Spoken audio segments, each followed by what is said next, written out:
What is talent? Well, that's a very good question. It's actually a very difficult question to answer. People in the business of writing about this tend to define talent in very different ways. Some define it in a very restricted way to apply only to the people at the very top of the distribution curve, the sort of alphas, the top rate nines. Some completely in the other direction define it to mean almost anybody in the workforce. It's a synonym for workers, and I think the first is clearly much too restrictive. The second is so broad as to be completely meaningless. I think it does depend on context, you know. If you're in a management consultancy firm, then talent really does mean, you know, high-level analytical ability. If you're in Southwest Airlines, then talent means the ability to be personable and pleasant and crack a few jokes quite often and keep the passengers happy. But more broadly, I think I use the term talent to mean brain power. And I use the term talent worker to mean something like Peter Drucker's knowledge workers, not exclusively, but in general. I think the talent that really matters in the modern economy is the talent to use one's brain, both for analytic and creative purposes.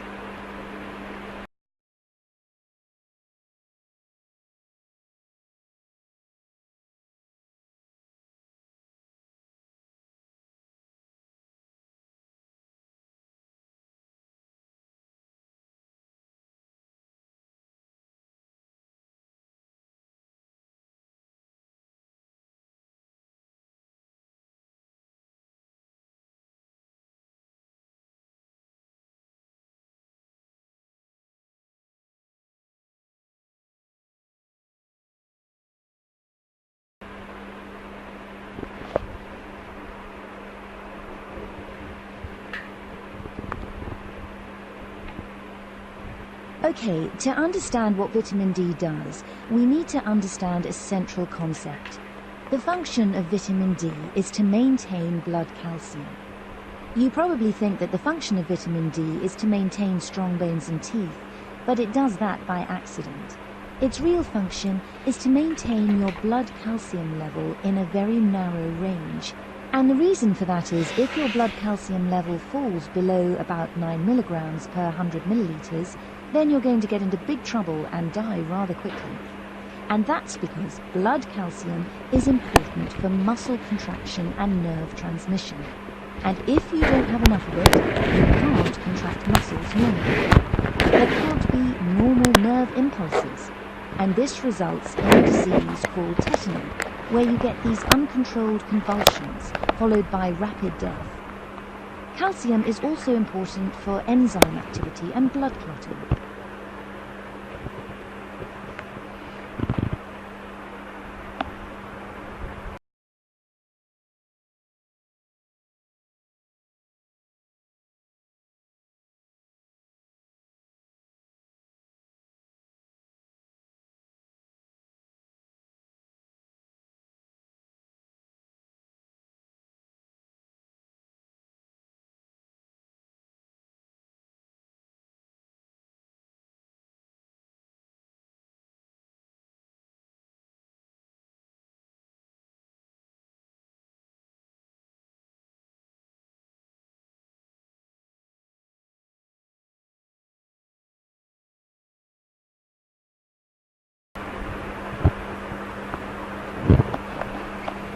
So let us begin by addressing the question of inactivity and obesity in children and youth. It's clear that in children and youth, more and more of them are, by this definition of excess body weight, we're seeing the prevalence go up. And not only in children and youth, but actually in infants, in tiny babies, 6 to 23 months. Look how over the last 20 or 30 years, the obesity rate has increased. Now, there's a whole host of issues about how do you define obesity in children, let alone in babies, but we'll not go into that this evening. You look at slightly younger kids, it's the same pattern, and then the 6 to 11-year-olds, and even the older children. I mean, this is a phenomenon observed widely. around the world, and from babies to children to youth and adults. All you have to do is, if you've traveled to the United States, say a couple of times in the last 20 years, it's very clear that there's an obesity epidemic there, and we're not quite number one. We're way ahead of you folks. You need to try to catch up and have the obesity rate move up a bit.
Well, the works of Shakespeare have been re-edited about once every 20 years since his own lifetime.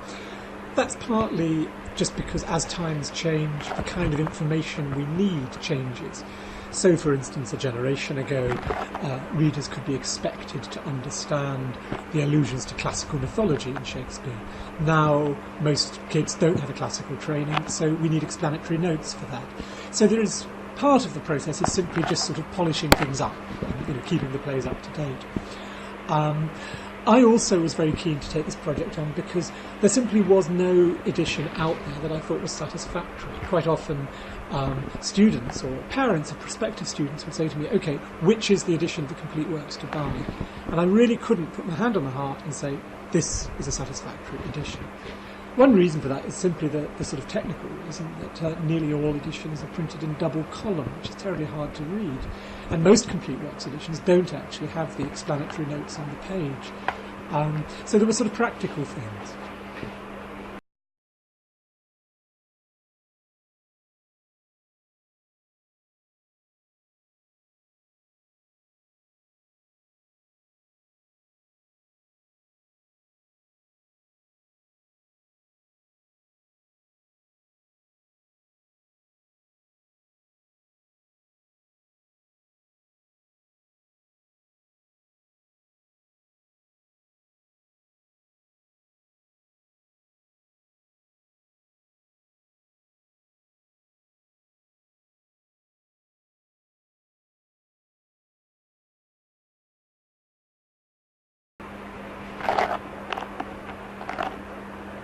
Some years ago, Bjorn Lomborg, a young Danish statistician, published a book called The Skeptical Environmentalist. It became a bestseller and generated a lot of heat. Lomborg was attacked, abused and accused of all manner of things. Not because he denied the fact of global warming, in fact he affirmed it, But because on his analysis, the devil, and he says a lot of deviousness, was contained in the details presented concerning the size of the problem and what were the most responsible steps to take in response to global warming.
I think that's not going to be such a viable option for Cerberus, but that may be the way that they're going to approach it.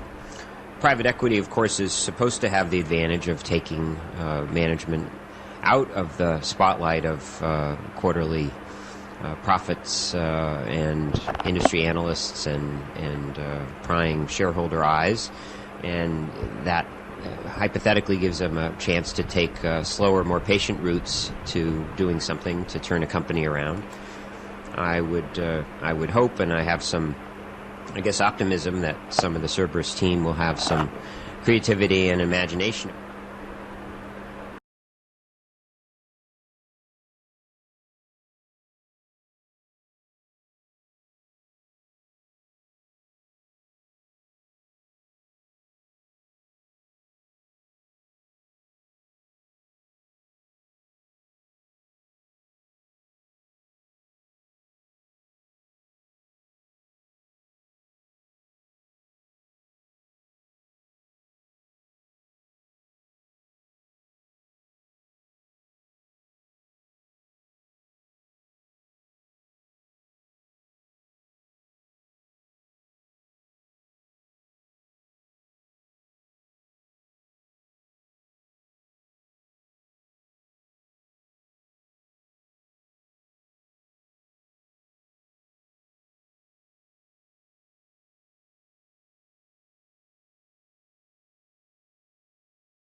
There's another thing that's unique about positive psychology as a field of study. Again, it started in 1998. You see, until very recently, the realm of life flourishing, of enhancing the quality of our lives, has been dominated by pop psychology.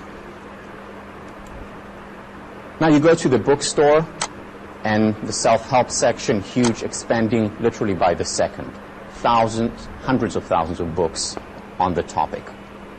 You open these books, and what you see, very interesting, charismatic writers, good writers, but often, not always, but often very little substance. Then you go to academia. You enter a library, you open the academic journals. What you see there, a lot of rigor, strong empirical foundation, science. But on the other hand, not accessible. Most people don't read academic journals.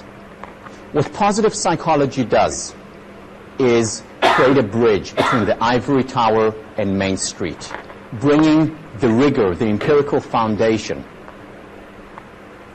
linking it to the accessibility,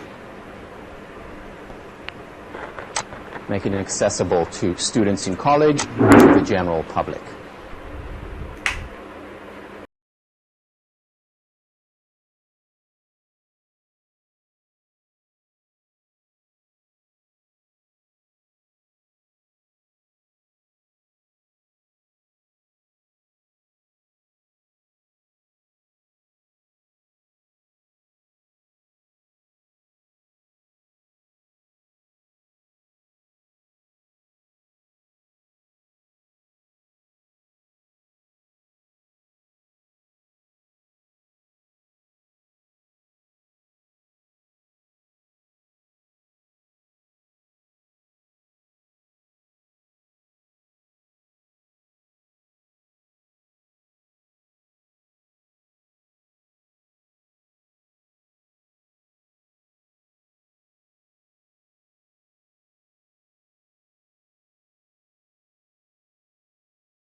The neurons in the brain cells, are like electrical cables, and they've got a layer of insulation like the rubber or plastic around electrical cables. It's a layer of fat called myelin that enables the nerves to transmit impulses properly. What the petrol does, it's fat-soluble, and it just dissolves that insulation layer. So basically there's no sort of protection around the neurons, and slowly the neurons themselves shrink as well. And it makes you feel good. Makes you emotionally feel better, strong, tough, smart.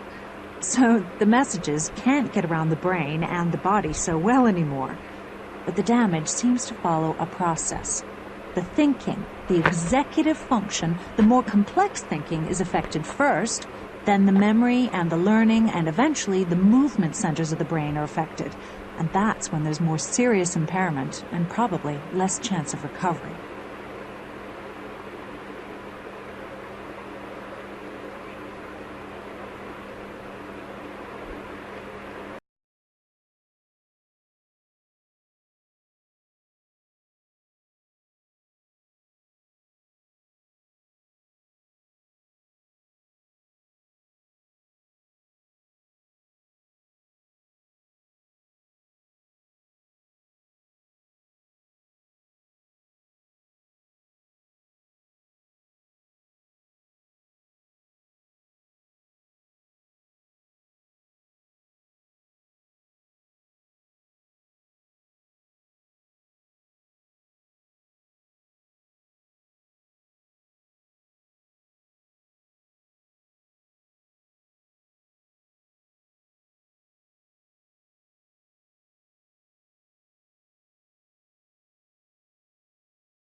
And one of the major lessons that we've learned is that diversity masks unity.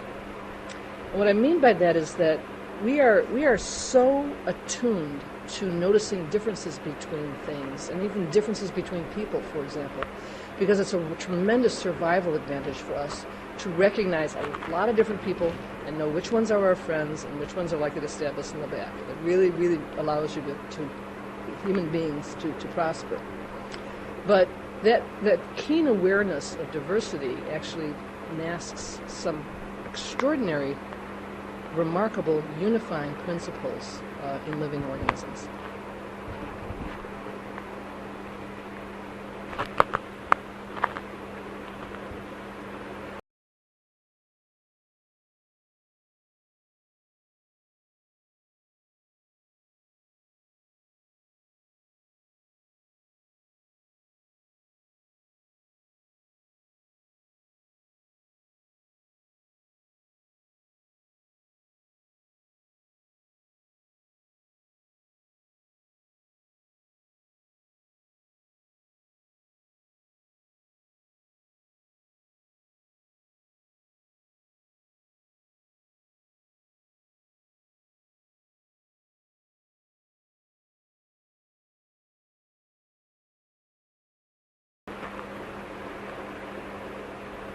There are places on the moon near the poles where the sun never gets very high.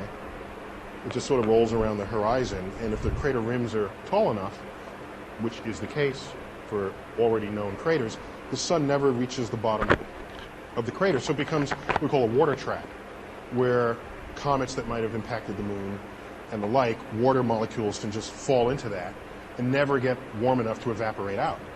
And so as dry as the moon is, it may have substantial amounts of water trapped at the bottom of these craters. One interesting invention might be some device that reaches down into the soil, scoops it up, and sucks the water molecules out of it and drips it into a cup. And at the other end, you separate the hydrogen from the oxygen. That gives you rocket fuel. So the same machine that gives you the cup of water gives you rocket fuel on the other side. That's kind of an interesting device if someone could invent that, because then you take it to the Sahara and extract water out of the sands of the Sahara. I mean, imagine the kinds of things you can do with the technology that enables it.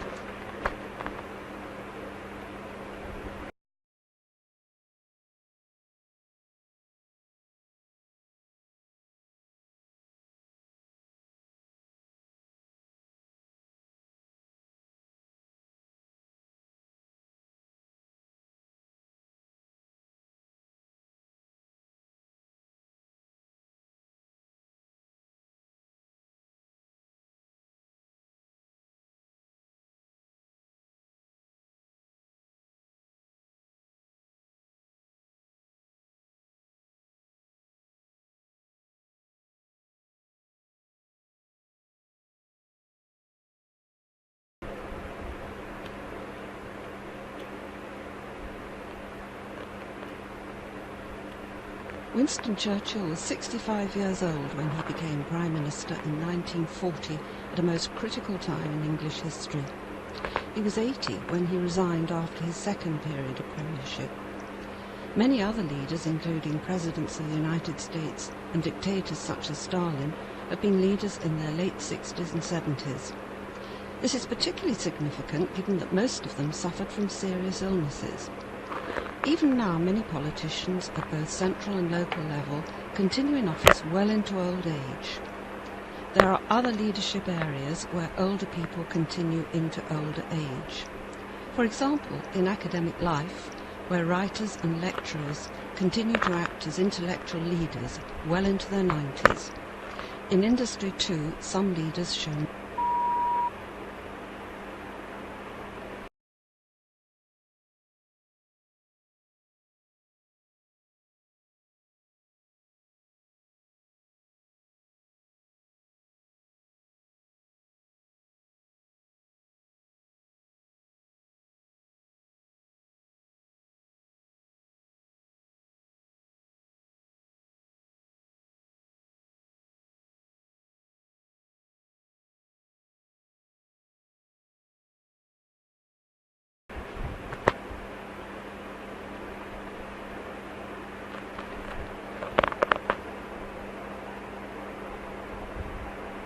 So often when we say the word activist, it creates this little box in our mind that certain people can fit in and other people cannot. And one of my experiences, well, I guess one of my lessons from the various experiences I've had over the last few years has been that every choice we make has an impact on the world, including when we choose not to do something. And because of that, then, if you look at it, we don't oftentimes see the results of our choices right away, and so we think that it might or might not make a difference. Like, what does this one choice really mean in the grand scheme of things? But because no choice happens in a vacuum, every choice has impact. And because of that, then truly we are all activists, because every choice we're making is creating.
Well, there's a positive obligation on the bank to ensure that the people who are signing a loan guarantee know what they're doing.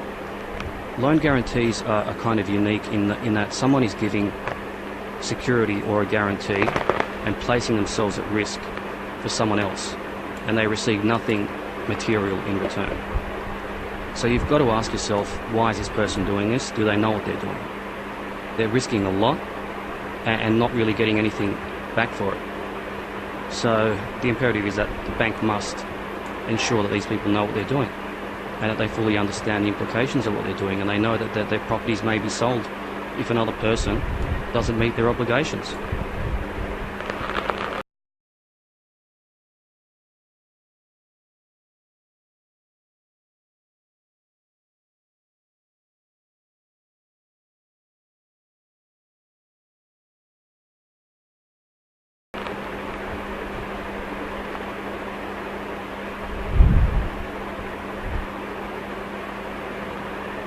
For some people, this proposition may seem far-fetched, but ending poverty is both morally necessary and actually feasible. All of us must play a role in making it happen. All human beings want and have a right to live in dignity, to determine our own destinies, and to be respected by other people. Despite the universality of these rights, our capacities to fulfill them vary enormously. And no dividing line is more profound in influencing the quality of our lives than the gulf between poverty and prosperity.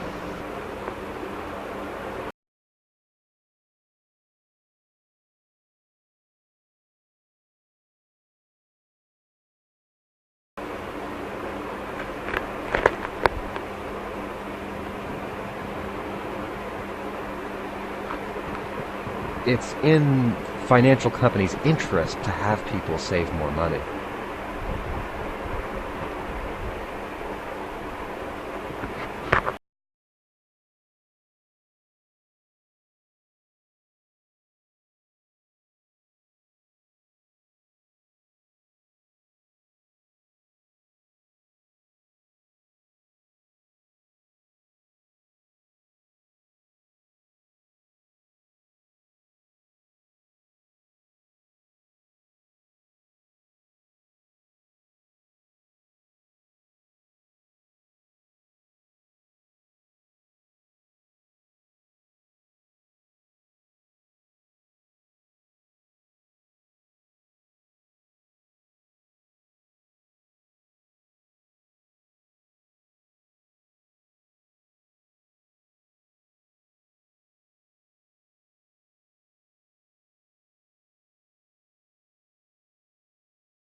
Further research should establish whether this trend is significant.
A gradual increase occurred between October and December.